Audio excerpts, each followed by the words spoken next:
Sausalito Yacht Club Speaker Series. Tonight I'm really excited about this. I've been working with Modern Sailing personally for the last 20 years, and they have great sailing adventures.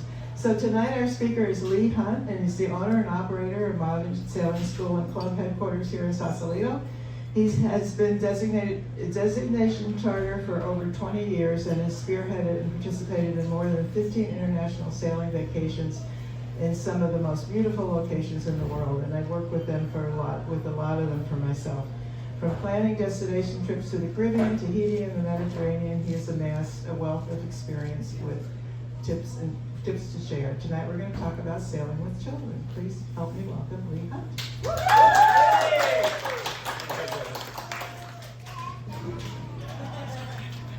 So thank you very much. Like Marge said, Modern Sailing has been doing destination sailing for quite some time. They started, I believe, their program back in 1998, long before I was involved. And the focus was almost exclusively adult sailing. You know, we are an adult sailing school. We do trips mostly pointed at adults. But with the expansion of my family in recent years, I've gotten interested in family destination sailing and kind of learning the differences, learning how to plan for a trip that's appropriate for younger kids as opposed to a trip for adults. So I thought that would make an interesting topic. So we're here tonight. Hopefully some of you are interested in going on a destination sail with your kids. So what I'll try to cover tonight, ultimately, what is destination sailing? What do we mean? A lot of people, when I tell them I'm going to Tahiti, they ask, "Are you sailing there?" And I say, "No, we fly there." You know? Well, I'll also try to cover where we can go. What are the places in the world that's our playground? And we'll hit when should we go, planning, especially now when you're thinking about the school year and how it fits, what destinations work for which times of year, and try to impart some tips for doing it. Hopefully I'm providing some information that will help you think about doing a destination trip, either yourself or with a flotilla group. So first of all, about me, thank you. So I have been a sailor for, unfortunately, more than 25 years. I have to keep incrementing the time on this slide. I was a recreational sailor. I was a client of Modern Sailing, and then in 2014 I took over the company, and since then have gotten to take part in a lot more destination sailing trips than I probably would have otherwise. So in the last 10 years, I've gone to Greece, Croatia, Italy, Tahiti, and a whole bunch of places around the Caribbean. And so I want to be able to share some of that here today. I'm also a U.S. Coast Guard captain and an ASA certified instructor, so I do have, admittedly, a little bit of a teaching kind of bent when it comes to these things. The family trips that I've done recently, I've done 3 in the last 3 years. The first one, my wife and I, hey, Lizzie and Mallory, would you say hello? Hey, Mallory. So Mallory is 4.5. And Mallory already has 3 Caribbean sailing trips under her belt. Her first trip was to the U.S. Virgin Islands. She had just turned 2. Last year, we went to a sailing trip in Grenada in the Caribbean. And then earlier this year, along with the Lembys, Karamia and Damon are here tonight, we did a trip to St. Lucia.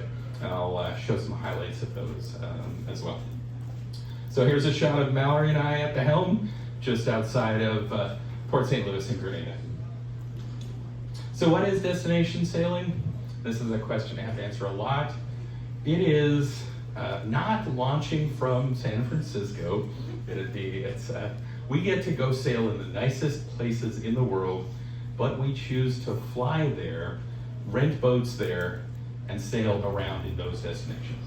So there's a handful of companies that have bases all around the world. You may have heard of Sunsail or the Moorings. They have about 25 different bases in all of the exotic locations around the world. So you're dealing with a worldwide company, you're dealing with a company that has English-speaking customer service and support, and they're a major player. You can also charter from smaller local companies, but the sort of security of going with a larger company that operates larger bases, especially, we all know boats break. And so if a boat that you're planning to have your vacation on breaks the week before, I really want to be dealing with a company with some scope so that they could possibly replace that boat with another comparable option for me. Key thing to know when you embark on a vacation like this is your boat is your hotel. You are generally spending the entire trip on the boat that you will be moving from place to place. So it is a all-inclusive, if you will. And the options typically are a bareboat charter. Bareboat charter, that's the phrase where if you have the skill and credentialing necessary to skipper the boat yourselves. The companies that typically rent boats will often also have options where they can put a skipper on the boat for you. And an option that I've tried recently that is a really nice add-on is even if you could skipper it yourself, they can put a cook on the boat for you, which is a really nice one.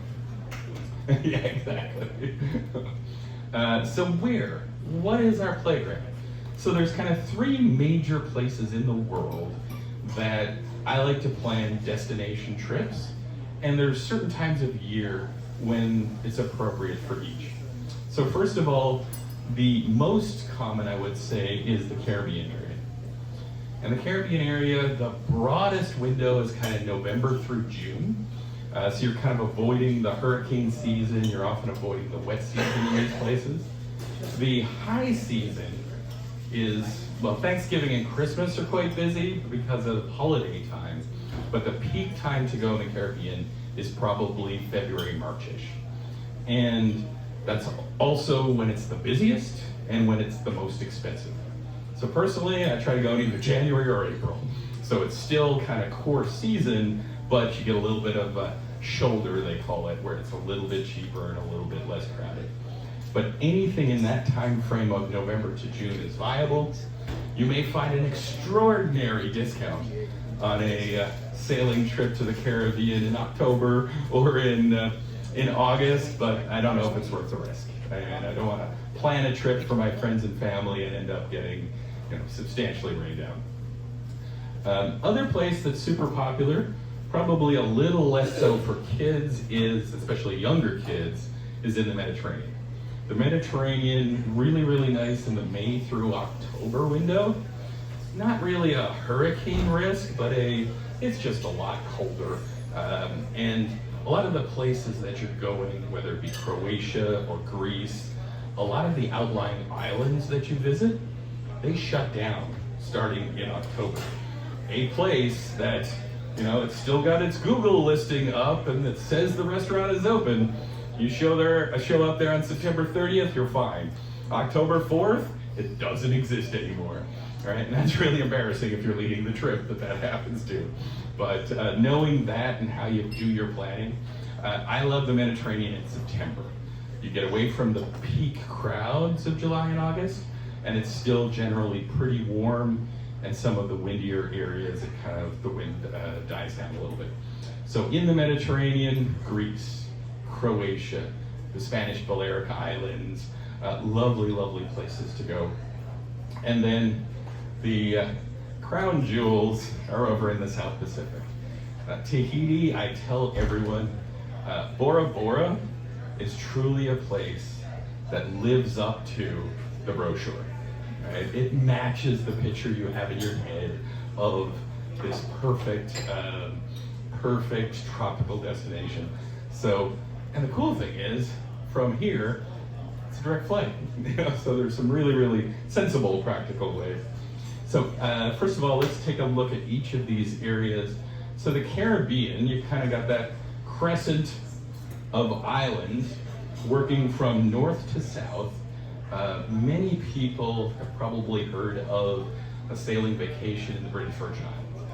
British Virgin Islands is often, it's kind of up here in the northern part of the Caribbean, just past Puerto Rico. It's often considered the training wheels kind of sailing destination. The islands are close together, so it's, you know, line of sight sailing. It's very easy. The winds aren't as aggressive, but because of that, because of its popularity, it's very, very crowded. So if you're looking for a little less crowds and a little more adventure, you start to move down south. So there's lovely destinations in almost all of these. My favorite locations are further south, down in St. Lucia and Grenada. And those are the two trips that I've done the last couple of years that I can share the itineraries about. As you get down to the southern Caribbean, the islands are a little further apart, so your itineraries are a little bigger. You can go to the British Virgin Islands and do a 7-day trip and cover 30 miles. But you go to St. Lucia or some of the other islands where they're a little further apart, your 7 to 10 day trip is covering more ground. You're doing more bigger sailing hops between islands. So it's a little more adventurous, and you know, it's a little more fun for some, and it's a little more aggressive for others. So other key thing about the Caribbean, go ahead. Oh. To ask the group if there's favorite destinations among the sailors in this group. She's telling me to engage the audience. Who's already been on a sailing vacation? Oh, we got one over here, 2, 3. Okay, so I apologize if I'm being too remedial. Hopefully we can then skip past the basics and get to favorites in the group. Where have you guys been? Mostly Mediterranean and Asia, so Greece and Turkey. Ah, cool. Greece is one of my personal favorites. Yeah. What about you guys? Well, Alan. Where have you been? With him. Uh-huh. So of course we've done a lot in Mexico, both in the San Cortez as well as further down into the Gold Coast. Ah, wonderful. Alan has actually also been down in how far down did you know about we'll My get first was down in when you were talking about when we built the catamaran. Ah, And the Mississippi and check out some of those items. the creature comforts on the boats have come a long way since then. So we'll talk about But that. our best trip, just to sort of interrupt, our best trip is we did a circumnavigation of the Northern Pacific. So there were not many creature comforts on this trip because everything is very far apart. But we did that in 11 months. Because you have to follow the weather bubbles. But we did some really cool things. Cool. What the type of trips that I'm discussing now are more sort of Less adventurous. they fit in the vacation footprint where we're all still working, the kids are still going to school, and we're doing a 7, 10, 14 day if you're adventurous. We fly there, we provision the boat, and we often try to align the trips with the kids' time off school. So the last couple of years, we've taken advantage of the President's Day week, and so Caribbean in that time frame works great. The challenge is Tahiti is not perfect for that one, so I have a group of people that really want to go to Tahiti on the next one, but May through September is more challenging for, it doesn't line up with the kids' school calendar as well. So the other thing that the Caribbean offers an abundance of, and it's particularly important as you think about planning a trip for kids, is beaches. If you've ever gone on any of these trips as an adult, you know, the Sunsail moorings people, when they give you the briefing, they tell you, here's the best snorkeling locations. Snorkeling. And as an adult, you love it, right? But there's not a lot of 4-year-olds that know how to snorkel, right? But beaches. It's very important. So I highly recommend the Caribbean. In the South Pacific, which I Absolutely, I promised my wife and my daughter will get to go to Tahiti. So typically there's the major regions that you could possibly go to, the Marquesas, the Tuamotus, and then the Society Islands. And for a vacation destination like we're talking about, the Society Islands are the more common one, where you fly into Tahiti, you take a little island hopper to the Sunsail base. Multiple companies have bases in Raiatea, and then you rent your boat in Raiatea, and then you do a hop over to Bora Bora, or a hop to Huahine. If you're doing a 7-day trip, you probably do one or the other. And if you're doing a 10-day trip, generally you can get all of those destinations. And that is an absolutely lovely option. If we can pull the kids out of school in May, we'd be going there. And I love the fact, sorry, go ahead. How far is it from Bora Bora to the start of the night? The Huahine? Huahine. Yeah, so that, it's about in between about a 25-mile hop either way. So that's probably about 35 miles. Most often, you go up to Bora Bora, you come back, you go around to this side, and then you shoot over.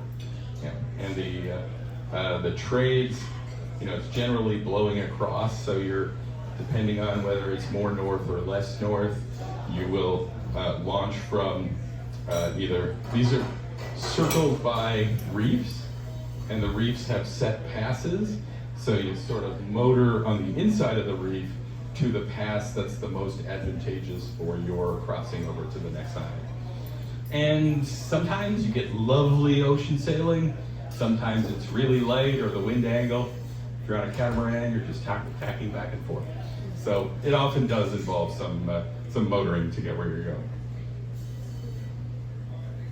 So a sample itinerary, what could you do in this this part of the world? So I took a St. Lucia example. This is what we did this past February. So we rented a boat from moorings at their base in Rodney Bay. And then we started going from St. Lucia up to Martinique, where we entered Martinique in St. Anne. Now St. Lucia and Martinique are two separate countries. So you do have to do the customs clear out and then the customs clear back in. Martinique, being French, it is both simple and complicated. The French islands outsource the customs to local businesses. So there's a customs kiosk in a cafe or a bar, which is wonderful for convenience. But you sit at a computer that has a different keyboard than a QWERTY keyboard, where you try and figure out how to type in all of your custom stuff. So plan for that, or plan to do an itinerary that stays within one country. Tahiti is lovely in that you don't need to cross in and out of countries. But once you do your customs, St. Anne, so the crossing from Rodney Bay to St. Anne, you are exposed to the Atlantic. So this is about 25 miles of fairly vigorous sailing. And that can be appealing to some, it can be challenging to others. So we did it with our group, and we had some green folks on the boat, and maybe that first day was a little more than they realized they were getting into.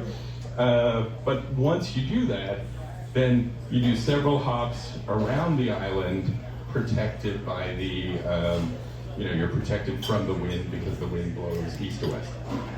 Then, after a few days of playing around in Martinique, we did the hop back down to St. Lucia, all the way down to the middle. We hit Marigot Bay. Marigot Bay is a lovely, quiet, secluded spot, really calm after your big ocean crossing. Then we popped down to Sugar Beach, which is nestled kind of at the foot of the Pitons. And then, hey girl, thank you. And then you hop back to Rodney Bay. So a trip like this, you can do in 7 days, or you can expand to 10. Expand to 10. And you mix two sort of substantial sailing days with some smaller hops from destination to destination. So, and I'll show some pictures so you can truly appreciate the beauty of this place. First, what kind of boats are we talking about? So the boat that we use for our trip, they're branded as Moorings because Moorings buys so many of these. They're built by Robertson Kane typically. These would be Leopard would be the commercial brand of these catamarans. So I've got two examples here, a catamaran, then I've got a monohull example. So the Moorings 4500L is a 4-cabin, 4-head catamaran. So here's the layout. You can see we've got 4 bedrooms, all fairly symmetrical, which is nice, and they all have enclosed heads. So everyone gets their own bathroom, which is really nice. The boat is very spacious. You can see the interior dining space. And then, what's that, sorry? Oh. And then a recent addition to these boats is the lounge up top. So they've sort of raised the mast and created a bit more clearance to put this really, really nice relaxing area at the top of the boat. And then this picture doesn't show it super well, but forward here, there's another sort of outdoor kind of lounge, social space. So a boat like this gives you plenty of room and comfort for group size of about 8. And then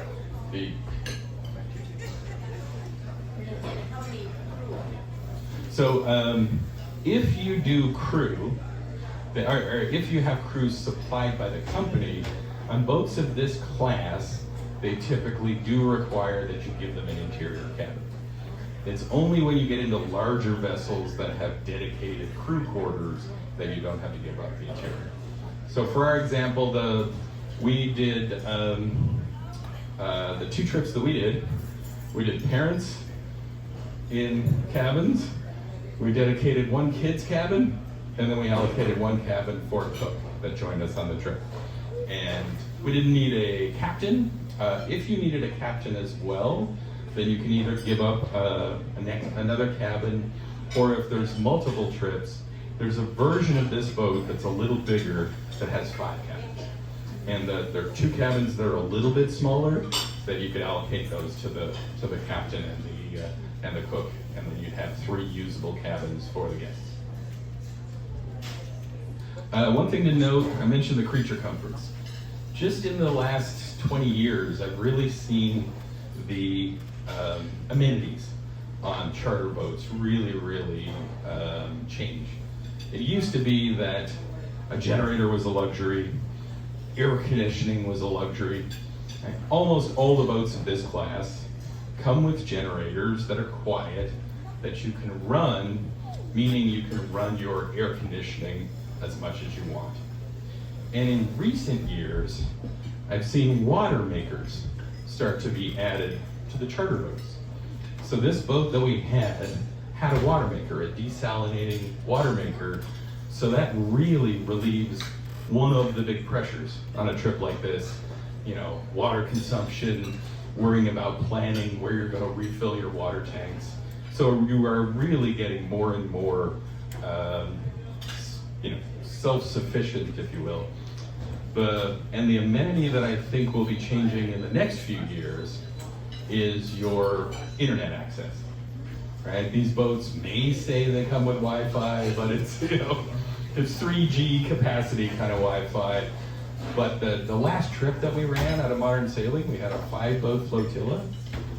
3 boats brought their own Starlink with them. So I wouldn't be surprised if Starlink starts to become an add-on that you could just order and put on these vessels. So really comfortable. You can also, so this is the outdoor space, and I do want to point out the forward cabin, the hatch, is perfect for puppet shows. So, and then you can also get a standard monohull. This is a Sunsail 47 option.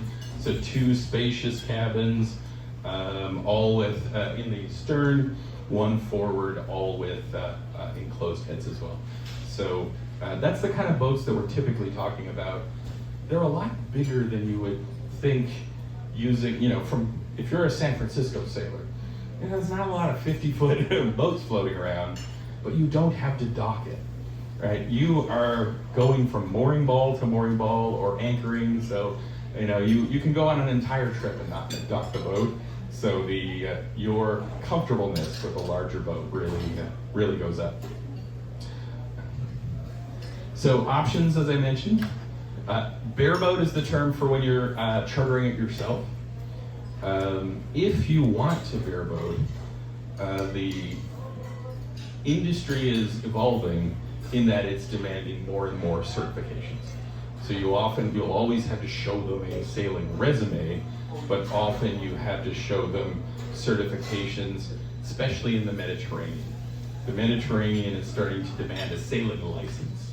And in American terminology, we have something called the International Proficiency Certificate that you can get and you will need for more and more destinations going forward.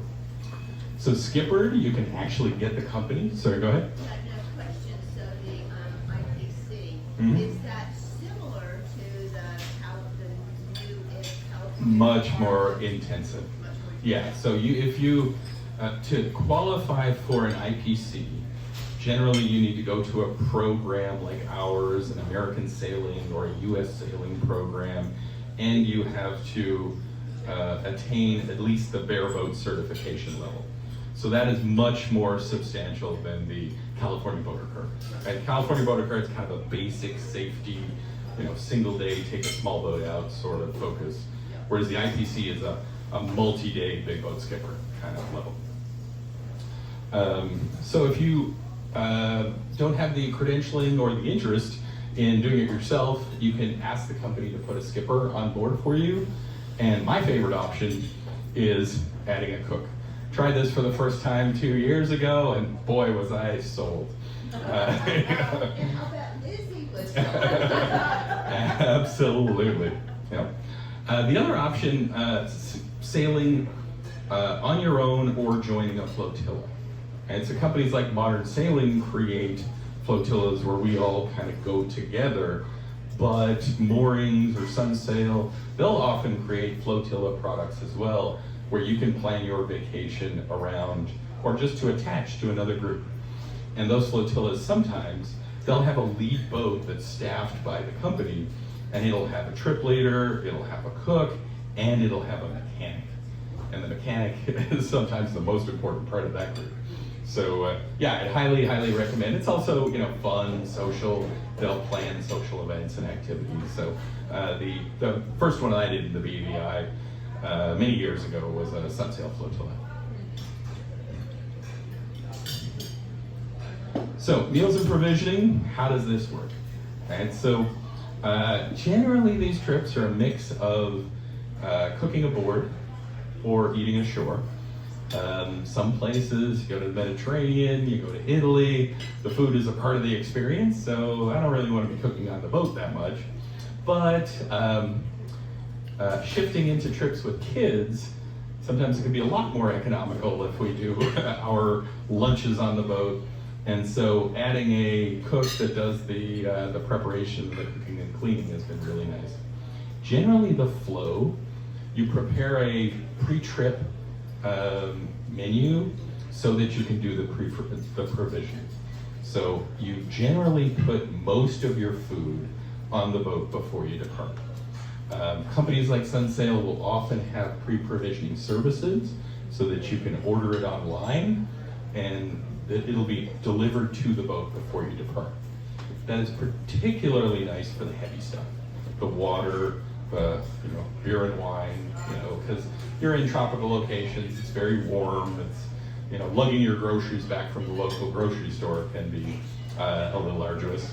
But you typically, when you get there, do plan a grocery run so that you can go get the fresh fruit and vegetables and the nice stuff for local. And then you kind of plan along the way to do one or two sort of stops to top up. And you need to think about that because part of the enjoyable part of these trips are going to places where there isn't that many services.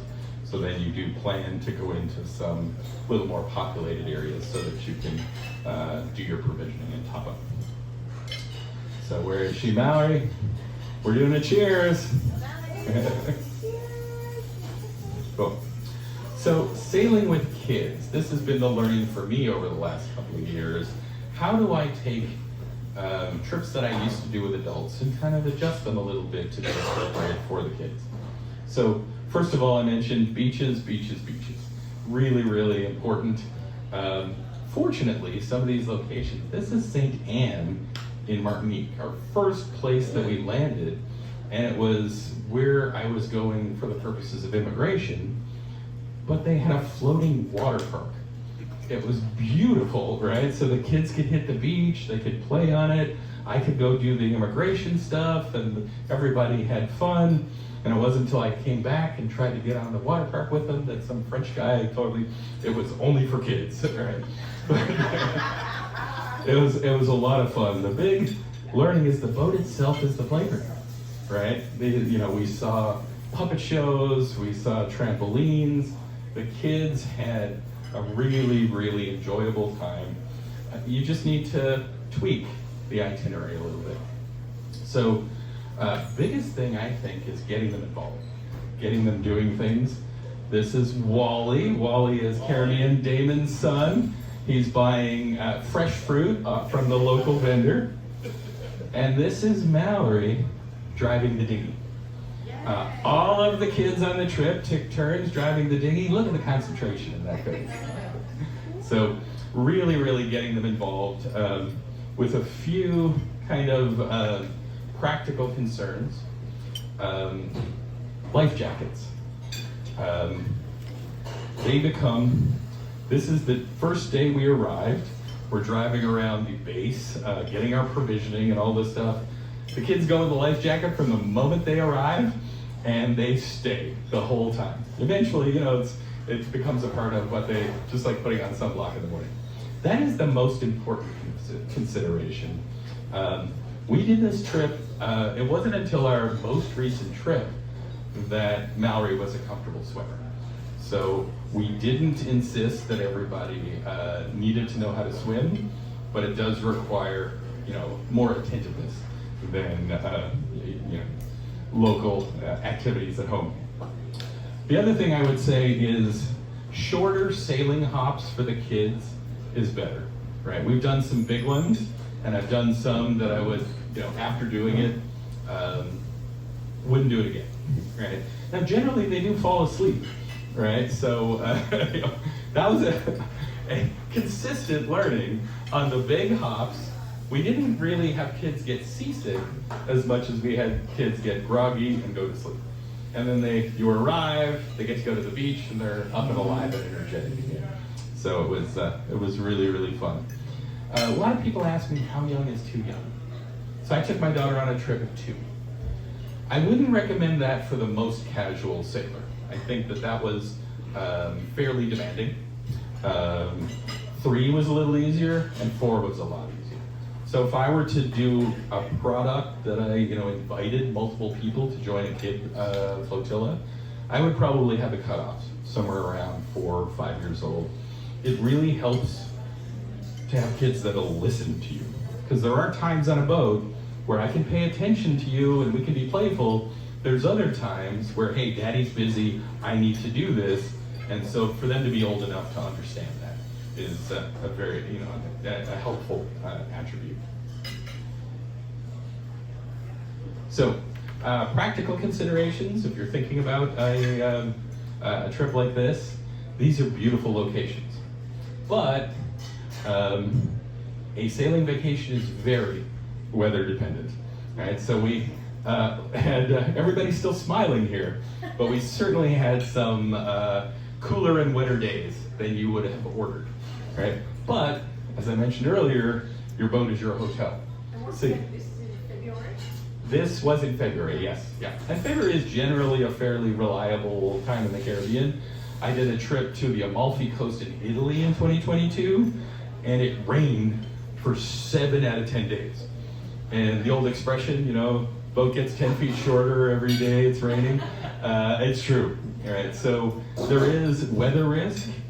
It's also a much more physical trip than many other vacations. You are doing the things. So this is our intrepid anchoring group. We had everyone out there anchoring, and they're in the cooler, wetter day, and it certainly demands some resourcefulness, right? You know, sailing, if we're familiar with it, things can go wrong. So part of the trip is a little bit of ingenuity, a little bit of, okay, how do I fix this? We got something tangled there, and we're powwowing to see how we fix it. And one of the things I've found really helped the destination trip with children is it's not just about the sailing, the big sort of sailing hops. It's what you add kind of in the mix along the way. So there have been some wonderful resort stops that we either knew about or discovered as a part of the trip. The trip we did in Grenada, the Paradise Beach Club in Carriacou, right, was just wonderful. My wife turned to me and said, "This is the most beautiful place I've ever been." And so to get off the boat and to go to a local resort for a day that has a pool, that has, you know, all that sort of stuff. Tenuta on Union Island was another wonderful one. It had a restaurant, it had a pool. The restaurant had dedicated mooring balls associated with it. So you got a mooring ball. If you ate at the restaurant, you know, the mooring ball is included.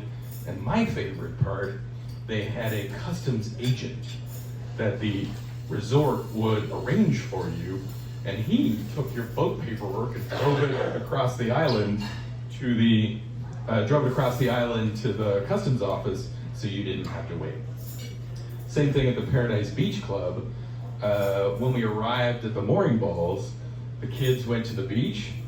The son of the lady that owns the Paradise Beach Club came with a powerboat, picked me up at the catamaran, drove me into town, sent me to the customs office, and then said, "I'll be back in a half hour to get you," picked me up, brought me back to my boat.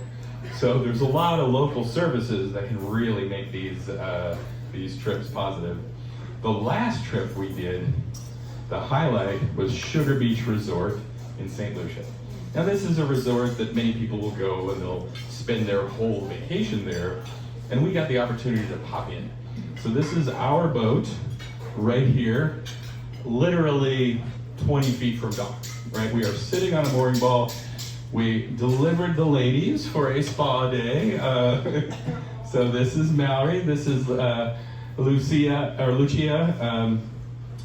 from and Caribbean. They all went in while the guys got to take a break too. And it was a beautiful spot with resort, with a pool, cabanas all around. And if you were staying at the resort, you got to eat at this beautiful beachside restaurant, feet in the sand kind of experience. And fortunately, by renting a cabana for the day, we were considered staying. So we were able to stay for the dinner evening. And I didn't have a good picture of this. I wish I did. They had live music. They were setting up a sort of beach cabana, and there was a band playing. And as the band started to play, my daughter Mallory jumped up and ran to the front of the band and started dancing. Now there was about 15 other families there. And all of the kids took that as a signal that, oh, it's dance party time. And they all ran. And a half hour later, we had 15 families of kids out on the dance floor for this impromptu kid dance party. It was super, super cool. And it was, thank you, Mallory, for starting that. So yeah, this was certainly one of the highlights for me, was the day we spent on Sugar Beach. So overall, looking back at these trips, what are the standouts for me? And I'm going to invite Karamia and Damon up in a little bit to share what the standouts were for them. But for me, it was the family time. you're getting dedicated time with your kids. You're on a boat.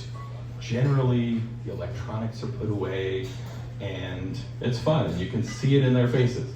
You can see how much Lucy and Wally are enjoying this trip. So that was for me. It's creating an experience that they'll remember. Hopefully, Wally remembers driving that dinghy. Cool. So before I shift into Q&A, I'd actually like Jeremy and Damon, what I'd like you to do, because this was the first time they had gone on a trip like that, is I'd like you to describe what you were thinking before, and then share your experience of the when you got back. Yeah, it's okay. Come up.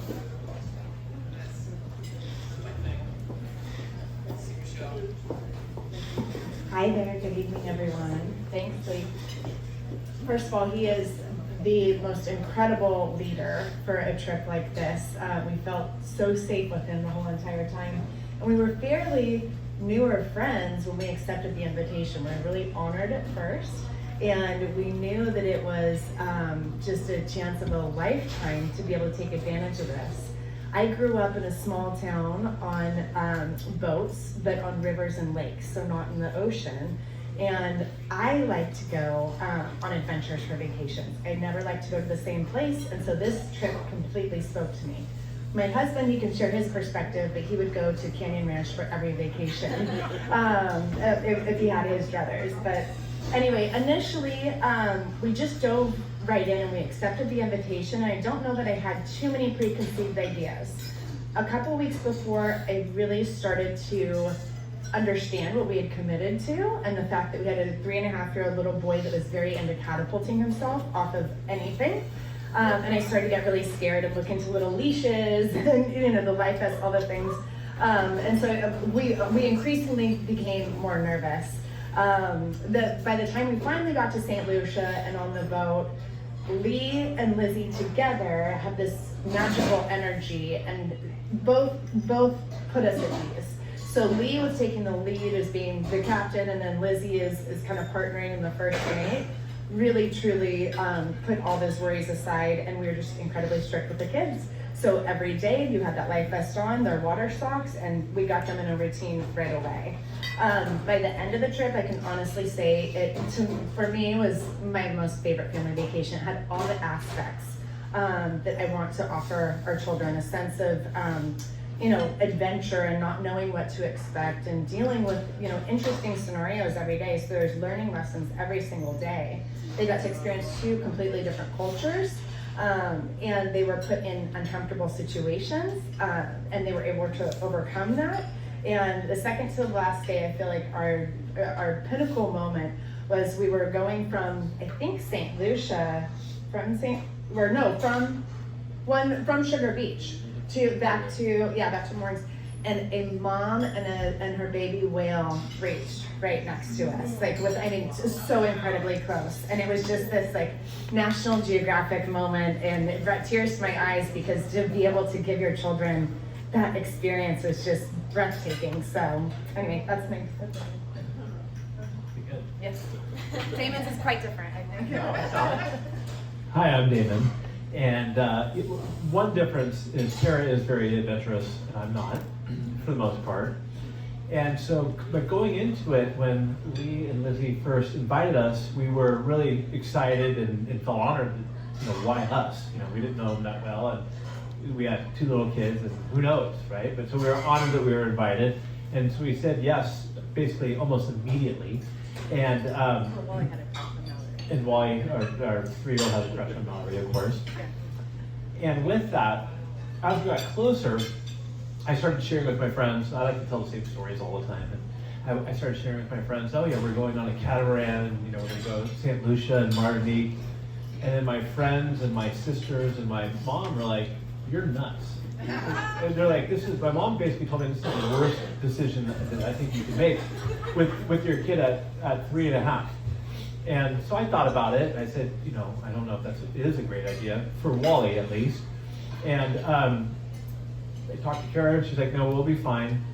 And having no experience myself on a boat, Lee was kind enough, we went out the Sunday and practiced. You know, I'm one of those guys who likes to practice, so we practiced tying knots, and he showed me around, and I know all the experiences are different, but I just have to say again, like Lee, I've been in like the teaching and learning business forever, and I mean, what an incredible, took everything very serious and was very clear, and that was a great experience. So that helped get more comfortable with it. So we dove in, got on the boat, and it was just a magical experience. I mean, it was just amazing. I'll admit, I was a little nervous whenever we get close to shore and we have to anchor or do the balls or whatever. But I took my role real serious with Lee. You know, I'm kind of used to maybe being the boss, whatever. But you know, Lee gave me my assignments, and I made sure I got them done all the time. You know, and I was proud of myself for that. And but it was just awesome. And one of my favorite experiences was out on the ocean. Yes, the first day was a little rough, but I'd go up to the top of the deck, and I'd lay down on the deck, and my 3.5-year-old Wally would just fall asleep on my chest, and I'd be looking out into the water, and I'm like, man, it can't get any better. It can't get any better than this. And so that was just a wonderful experience. And I have to say too, if you do this, I highly recommend the cook. She was awesome, because that took away some of the work. She kept the place clean. She's also an extra set of hands and eyes to help with the kids a little bit, you know, when that was needed. Because like Lee said, we were all hands on deck, you know, for taking off and getting there. I'd say I love going to the beaches and everything, but my favorite times of this was also when we would just have the little puppet shows and the lunches and dinners and just hanging out. And so, I mean, I'd say at the end of the day, as Lee was talking, you know, I remember sitting there with him when we were first going through the trip, remember with that guy, and I'm like, what is this going to be like? It was super safe. You know, we were very careful with the kids with their life jackets on and everything.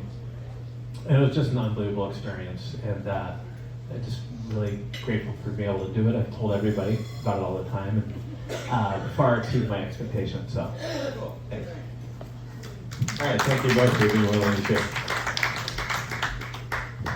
Cool. So now I'd just like to transition, open up if anybody has any questions, either about these specific destinations or other. Love to hear it. Go ahead. How do the kiddos and you get to kind of, if you do get to kind of dive in and learn about and be connected with the cultures of these islands, or are the islands so modernized and touristized that we don't have, you know, getting culture of a foreign land? Mm-hmm. Or in a foreign land. Absolutely.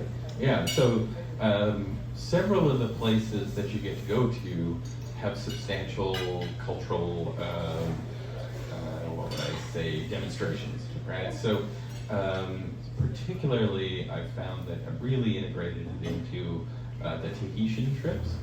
You go to the traditional Polynesian greeting locations. You go to a fire dance ceremony, and yeah, really get. And I loved them telling us the meaning of their tattoos. You know, and the kids, because they've seen Moana, right? It's really a cool opportunity to do that. The places that we're going for an organized thing like this are generally a little bit touristy, right? You know, you're not going to the Tumotus or really rugged off the beaten track, but they are places that one of the things that tourists are looking for is a cultural experience. So yeah, we try to integrate that in. What's the best way of contacting you to get some information? Oh, absolutely. Full Yeah. disclosure, Carol even shared your details. Yeah, so- But it's okay to contact you. 100%. Yeah, 100%. Today I'm here to kind of share the experience, but absolutely will be happy to connect with you afterwards, and you can contact me directly for sure. And also, I was very curious about what Carol was about to say about her, like, the anxiety level before getting on the trip. And she was going to say, like, oh, I had no worries. I have her text the day before she went. Remember, I contacted her for a different reason. It was school-related. Yeah, I'm going on a boat trip for the first time in my life. What do I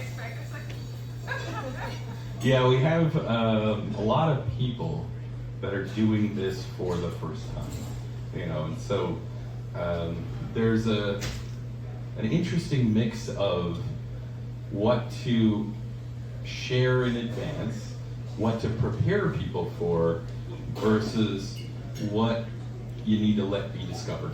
Right? One of the key things is to try and convey to everyone, hey, planning is important.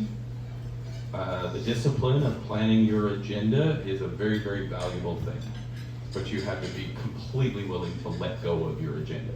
You have to be willing to change things. I went on a trip to Antigua, Barbuda, Guadeloupe.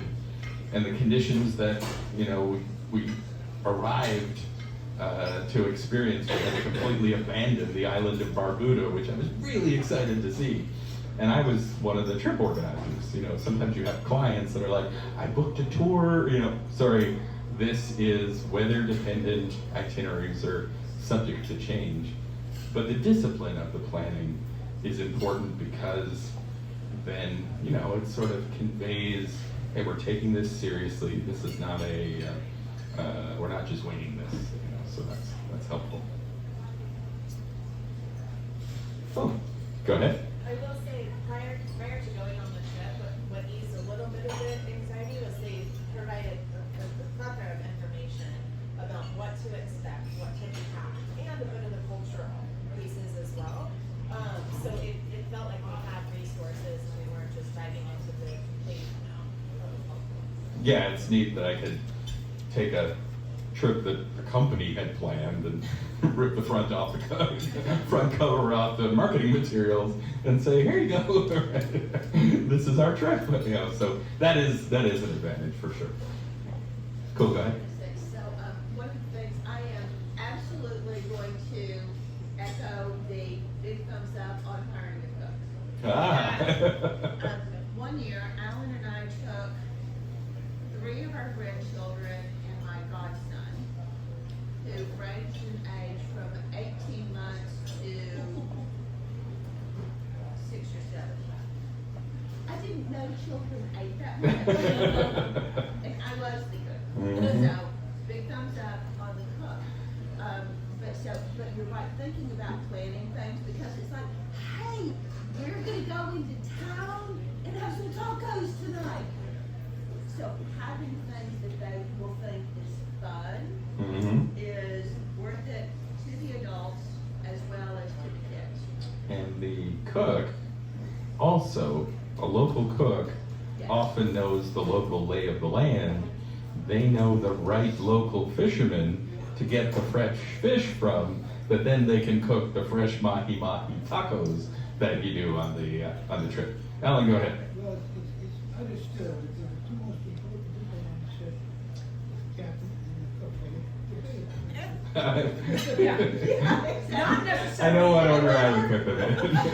Because captain cook. Cool. Well, thank you very much, everybody. I really appreciate the opportunity to come talk. And hopefully, I've inspired a few people to try this with their kids or grandkids, whatever is appropriate. Thank you. Thank you so much, Dave. I want you to know Lee is a member, so you can look him up online, give him a call, and he also does the same thing for adults. So they have adult trips. And you can also get your proficiency certificate, your international proficiency certificate. It's super fun to get it with Lee's Group. So our next speaker is Greg Friedman. He is, I think he's the new director for the Marine Mammal Center. So he's going to come, he is so excited to come talk to us about what's going on there. So please join us on August 13th. Thanks, guys.